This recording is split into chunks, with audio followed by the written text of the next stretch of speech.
Assalamualaikum. Ngayong araw, magluto tayo ng matamis na pang-merinda. Ito ay tinatawag nilang YEMA cake. Ito ang aking mga ingredients.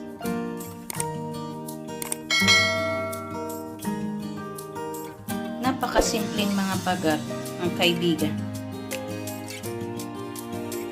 Pwedeng-pwede nyo itong subukan anytime.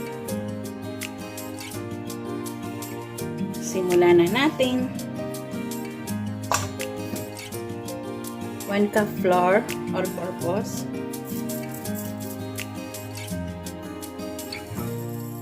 1/2 sugar.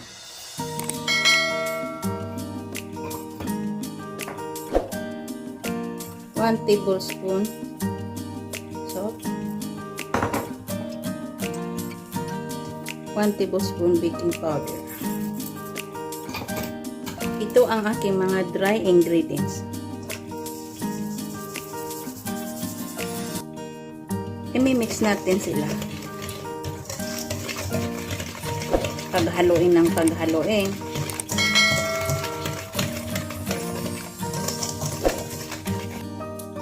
I-mix naman natin ang wet ingredients. 4 egg yolk.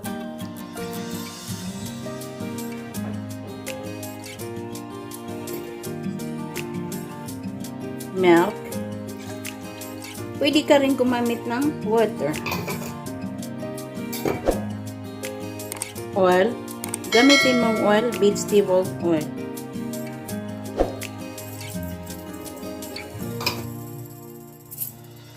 Vanilla.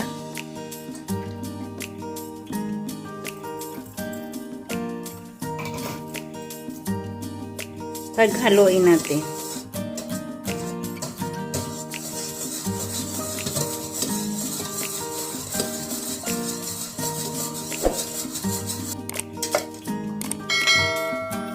I-mix natin ng egg yolk dito sa dry.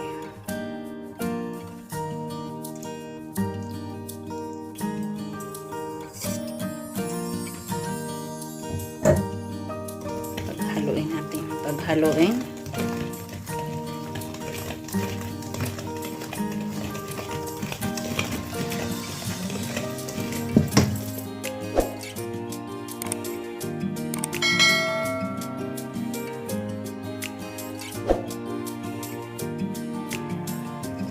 Dry ingredients.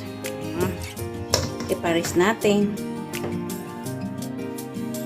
Ngayon, simulan na natin ng merinda.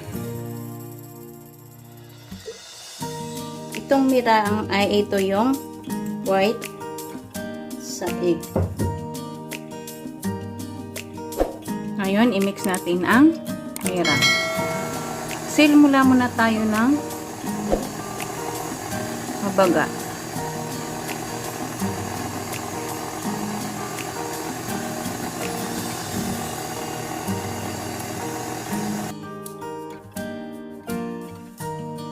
Ngayon, maglagay tayo ng sugar. Unti-unti natin ng sugar. Huwag lahat ibuhos kasi hindi siya magpo-form. Unti lang.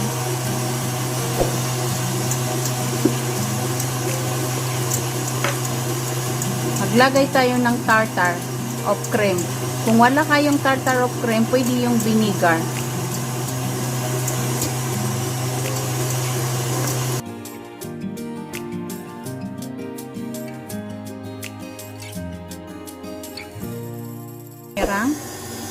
Tingnan natin.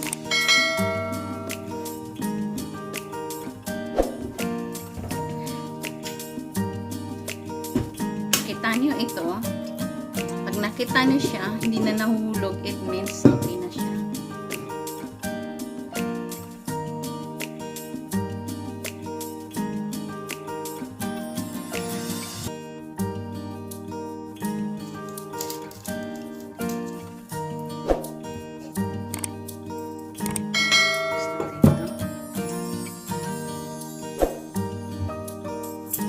Lagay muna tayo ng konti.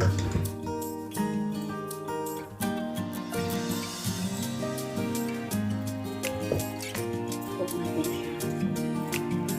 Dahan-dahan lang.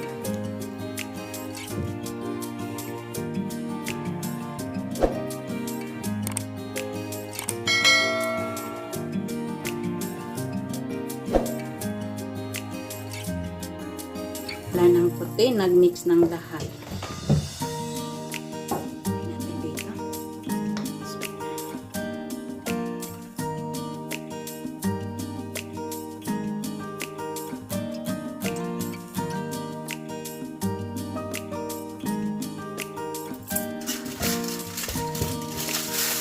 Lagyan natin ng oil.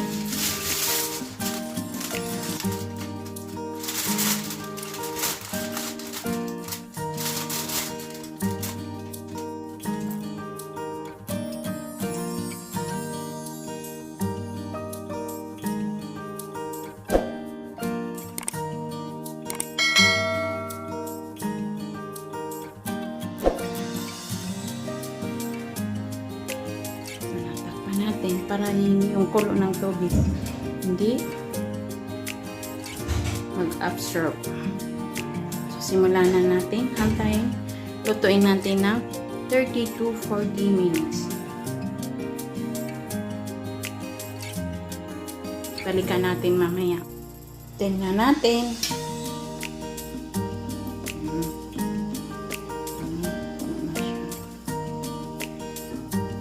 Tingnan natin kung naluto na after 30 to 45 minutes. Wala na, walang dumikit. Luto na. Ito na siya mga bago. So, ipares muna natin. Huwag natin tanggalin para hindi masira yung alsa niya.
Ngayon, ilalagay natin ng butter.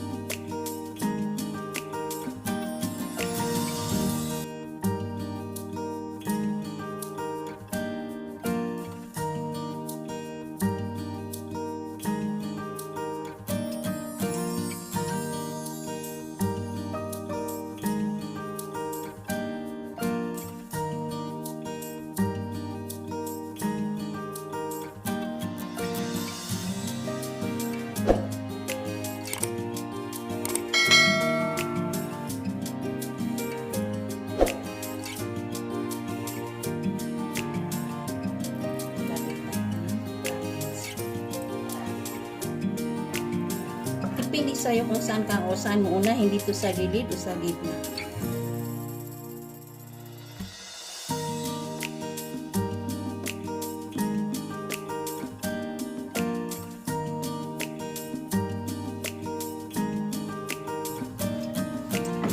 Ay, naglagay tayo ng cheese.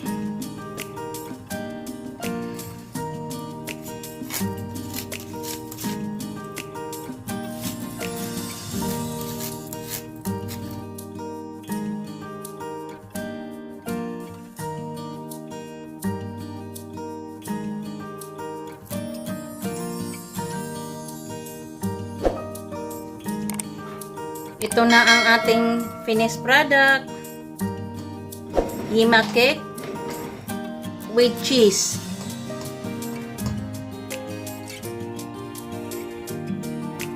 Pwede na kayong mag-business ng ganito.